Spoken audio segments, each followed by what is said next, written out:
ప్రవక్త ఇబ్రహీం గారికి వరుసగా 2 రోజుల నుండి ఒక స్వప్నం వచ్చింది.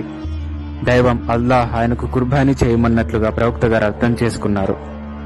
వెంటనే ప్రవక్త గారు దైవ మార్గంలో 100, రెండోసారి 200 ఒంటెలను కుర్బానీ ఇచ్చారు. ప్రవక్త గారు చేసిన కుర్బానీలను అల్లాహ్ స్వీకరించారు. ప్రవక్త గారు నిద్రపోతుండగా మళ్లీ అదే స్వప్నం ఆయనకు వచ్చింది. ప్రవక్త ఇబ్రహీం గారికి అత్యంత ప్రియమైనది, ఇష్టమైనది దైవానికి కుర్బానీ ఇవ్వాలని ప్రవక్త గారు అర్థం చేసుకున్నారు. ప్రవక్త గారి మొదటి భార్య అయిన సారా గారికి సంతానం లేదు. రెండవ భార్య అయిన హజీరా గారికి ఒక కుమారుడున్నారు.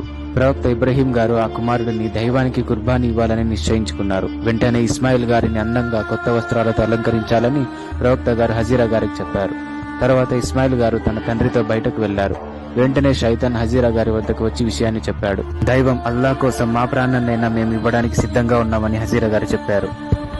అలాగే ప్రవక్త గారి దగ్గరకు శైతాన్ వెళ్ళినప్పుడు ఆయన రాళ్లతో తరిమేశారు. అల్లాహ్ను ప్రేమించడం తప్ప దూషించడం వీరికి రాదని శైతాన్ అర్థం చేసుకున్నాడు. ప్రవక్త గారు అత్యంత బాధను దిగమింగి దైవాజ్ఞను నెరవేర్చేందుకు సిద్ధమయ్యారు. ఓ తండ్రి, బాధపడకండి, దైవాజ్ఞకు నేను సిద్ధమని ఇస్మాయిల్ గారు చెప్పారు. వెంటనే కళ్లకు గంతలు కట్టుకుని ప్రవక్త గారు దైవాన్ని స్మరిస్తూ జిబాహ్ చేశారు.